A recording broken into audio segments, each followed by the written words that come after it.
For centuries in Negros Occidental, the sun has been rising and setting upon fields of sugarcane. From this land, molasses flow like river to the rest of the Philippines. But as you'll soon discover, there is more to Negros Occidental than just sugar. On this journey, you'll be eating your way to the heart of the province, chasing sunsets down its coast, peering through an ancient peephole, and meeting delightfully eccentric characters and exotic creatures.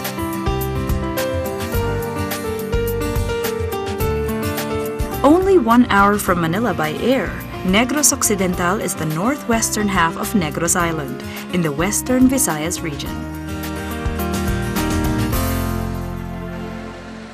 Visitors get their first glimpse of the province in Sallay City, home of the new domestic airport and the best place to begin our journey.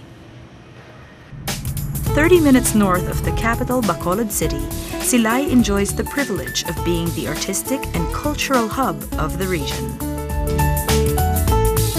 More than 2,000 architectural gems dating back to the late 1800s and the pre-war era stand as mute testament to the city's glorious past.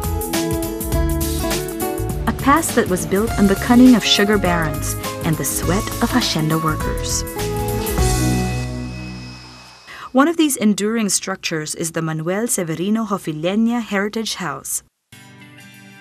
Built in 1938, it was the first ancestral home in Sallay that was opened to the public. A fierce proponent of art and cultural preservation, owner and guide Mon Hofilenya shares some of the fascinating objects in his extensive collection of arts and artifacts, including this manual contraption. This is a printmaking machine, and the difference between printmaking and painting is that painting, you just dip the brush on the paint and apply it, you have it. Not in the case of printmaking. Printmaking, you start with a plate. A plate can be rubber like this one, can be wood, can be stone, can be cardboard, whatever you want. Hofilenya himself has carved and printed his own artworks, including this. This is a church in Peru. Okay, in the bottom, there is a numbering 1/30 and then my signatures, because printmaking is the only multi-original art form. In his home museum, visitors gaze at the world's smallest dolls, the size of a grain of rice, and the first pocketbooks made for American soldiers in World War II. The sprightly septuagenarian also has an impressive gallery of paintings and sketches done by famous national artists such as Amor Solo and Jose Rizal. Another landmark that's close to the hearts of the Silaynons, as the natives of Sallay are called, is the San Diego de Alcala Pro Cathedral. Italian architect Lucio Bernasconi designed the grand Romanesque edifice, crowning it with a striking Byzantium dome that is a nod to St. Peter's Basilica in Rome. Completed in 1925, the church almost became a casualty in the Second World War, were it not for the conscience of one Japanese Air Force pilot. He was instructed to bomb the place of worship, but upon seeing women and children gathered inside, he defied orders and retreated instead. In the shadows of the Pro Cathedral lies the ruins of its predecessor, a Spanish-era stone church, part of which was salvaged into a prayer room. If the locals put their faith in divinity, they put their trust in fellow Silaynons, as a morning stroll to the public market proves.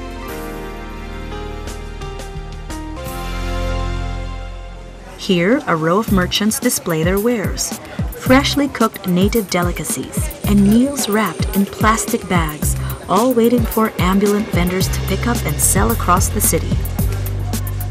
No money changes hands until the buyers return in the afternoon, their pockets lined with profits from the day's trade.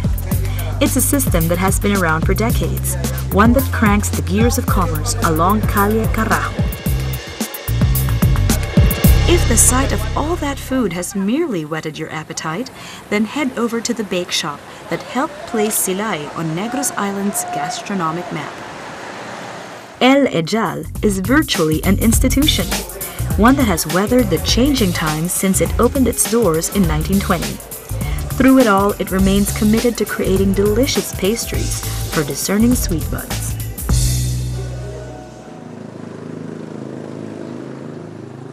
The Northland Resort Hotel is a fussy traveler's answer to 30 kilometers of driving. Clean, quiet surroundings, large pools and wide open-air spaces, entertainment and sports facilities, and comfortably furnished rooms, all with Wi-Fi internet access.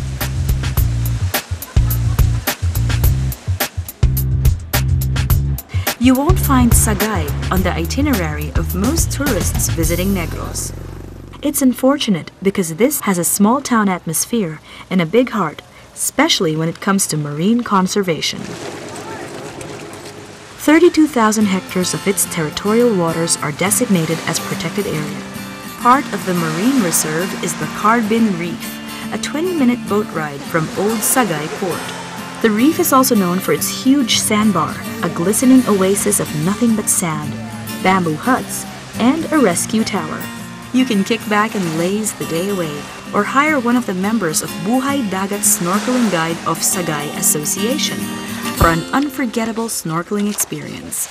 Niyayaya kayo namin dito na pumunta dito para mas enjoy dito, mag-enjoy kayo dito at saka komportable kayo dito. Trained as a reef ranger and snorkeling guide by the Philippine Commission on Sports Scuba Diving of the Department of Tourism, they also play a role in protecting and enriching the biodiversity of Sagay Marine Reserve. Together with scientists and local volunteers, they carry out a local government initiative to propagate this endangered species, the giant clam. So there is a portion here in Carbin Reef which is considered as the nursery for giant clams. When we received it, it was placed in cages and monitored from day to day. We reseeded about 600 to 800 clams, and then I think 20% of it died. As Sagay is slowly grooming itself to become a premier ecotourist destination, the smaller members of its community are also lending a hand.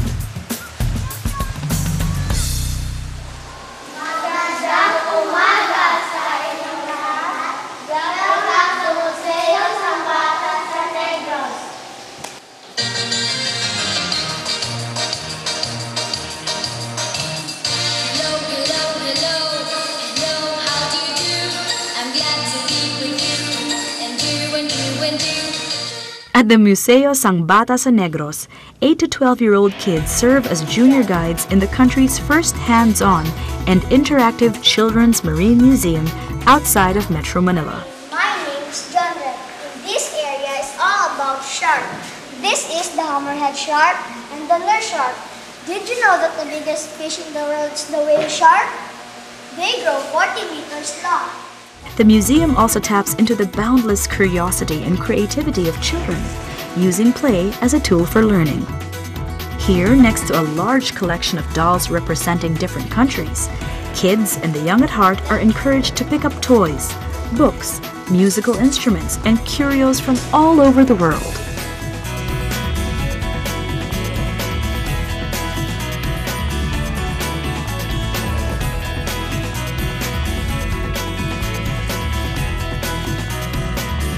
There's a place in Sagay that's synonymous to good food.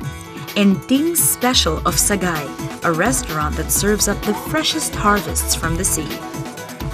Named after the patriarch of the family that runs the business, the place is famous for its grilled chicken in asal, a regional classic, and raw fish salad or kinilaw, which are marinated in vinegar or citric juice. From scallops to prawns to oysters and mangrove clams, the restaurant lays out a sumptuous feast that's fit for royalty without costing a king's ransom. If at Enting's they grill their squid, across town they prefer it fried. Every day, a small army of Sagaynons washes, slices, prepping the one recipe Velorias is known for, squid wings. For over 30 years, skilled hands have been dredging finely sliced squid in flour and deep frying them at just the right temperature before they are cooled and bagged in clear plastic.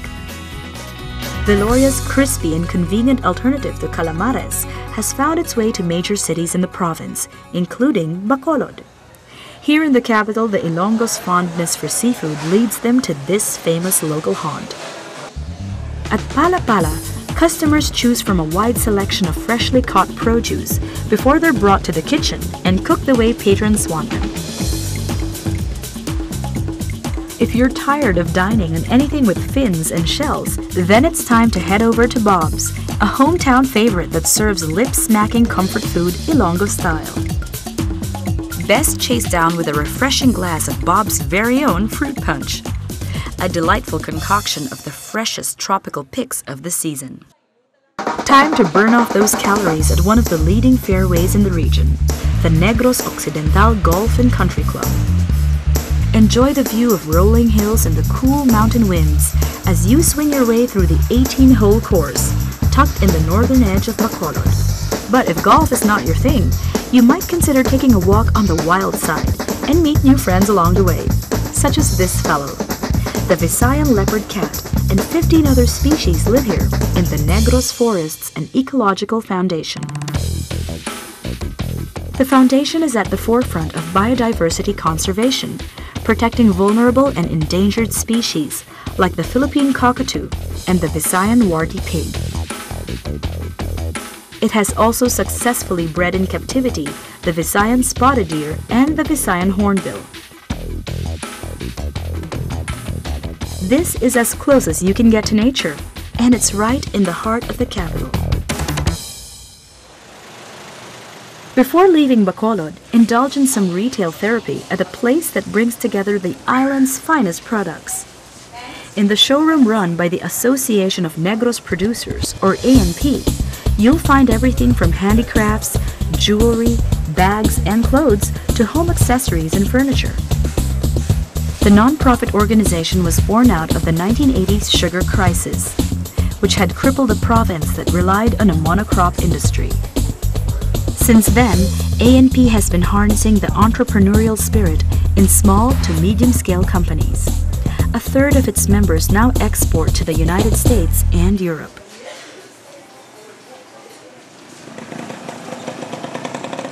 In this mansion, dripping with century-old chandeliers, history was made.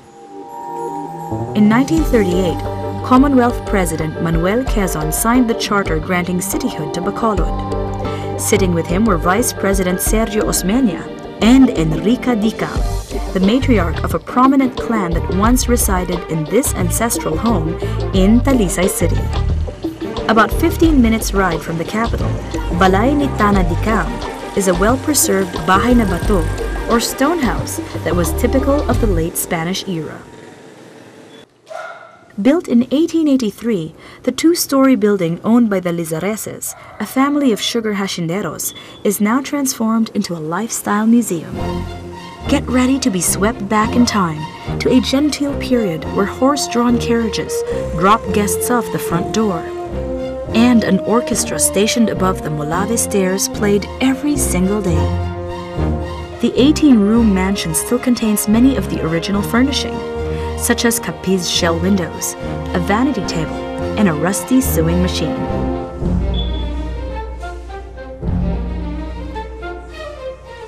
Let tour guide and caretaker Tessie Torrecampo regale you with tales of how life was before the advent of electricity,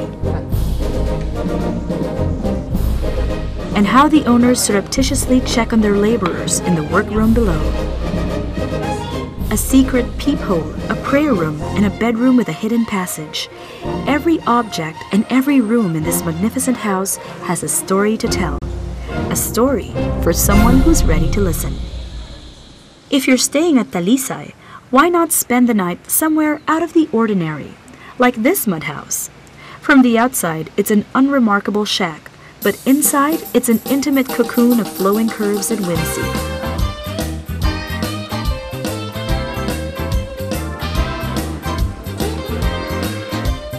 The rustic abode is the latest addition to Nature's Village Resort, where guests can also check into spacious and elegantly appointed rooms. A winner of the prestigious ASEAN Green Hotel Award in 2010, the resort is big on conservation and recycling. The owner is also an advocate of agri-tourism and organic food. Guests dine on herbs and vegetables that are grown organically on the 3-hectare property, which also includes swimming pools, a picnic area, and a campsite.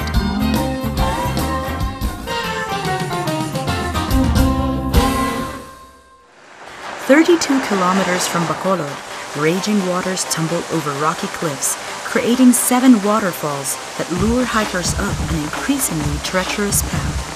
This is why many come to the neighboring town of Murcia.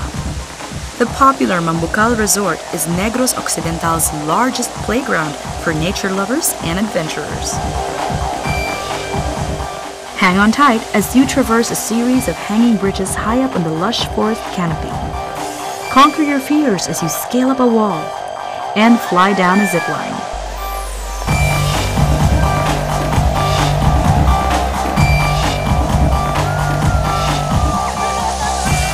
If you prefer something more sedate, take a leisurely ride on the lagoon.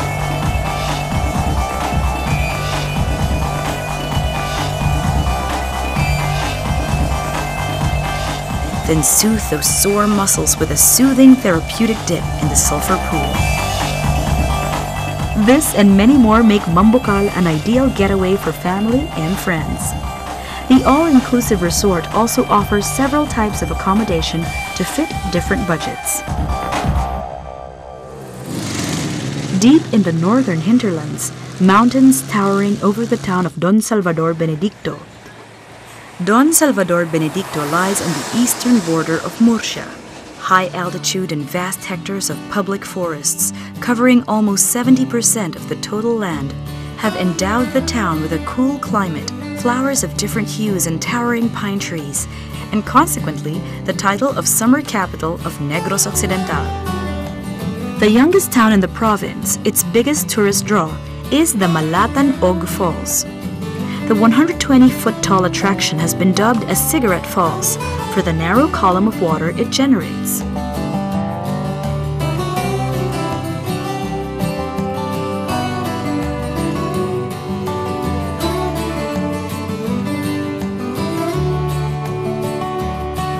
To the south, where mountains are rimmed with organic rice terraces, you'll find the active volcano Mount Canlaon, the highest peak in central Philippines. Like in most parts of the country, the Catholic religion figures prominently in the lives of the Negrenses. A lasting legacy from Spanish conquistadores, faith in the Trinity takes its most concrete form in ancient institutions, such as this sprawling church in Valladolid. Named after the Lady of Guadalupe, it was founded in 1851, during a time when the town was the most progressive pueblo.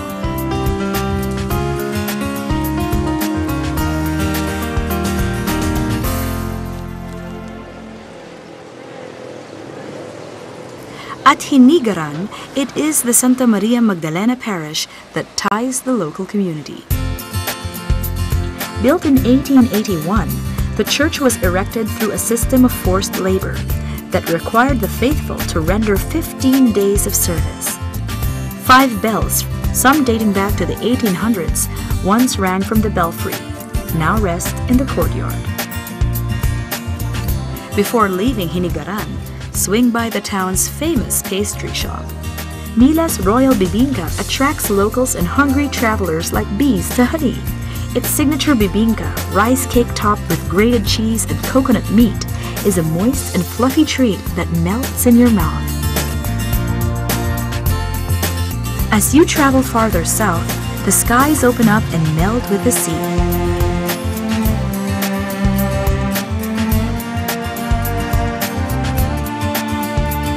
First stop is Kawayan's Lanyugan Island, a marine reserve and wildlife sanctuary.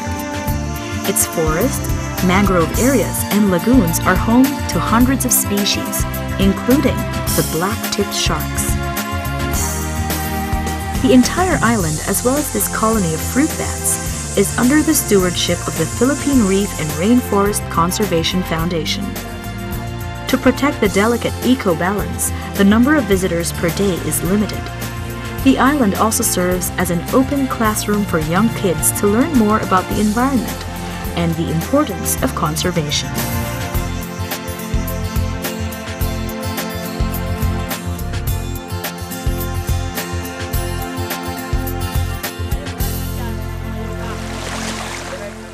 Back in the mainland, a different kind of sanctuary awaits, where nature and luxury combine to create an ideal retreat. Mulakala Resort and Spa is the destination of choice for visitors to Kawhi Island. Rooms are furnished with modern amenities and tastefully decorated with local art. From a pool overlooking Sallay City to a restaurant serving savory native cuisine, the entire place was designed to help guests restore their sense of well-being. The city of Sallay has its own brand of tropical paradise, and it's called Nataasan Beach Resort and Dive Center.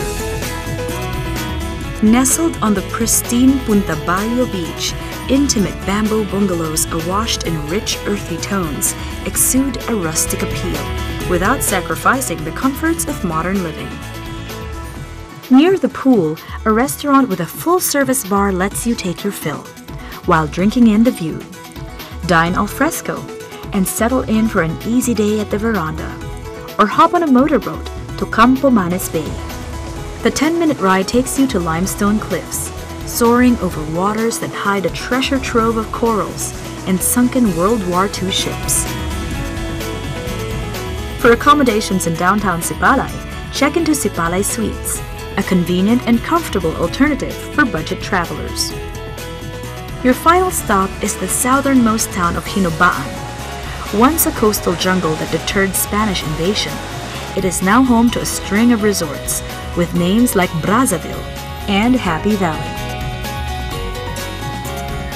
As the sun sets, it dawns on you that while your journey has come to an end, it is hardly a goodbye.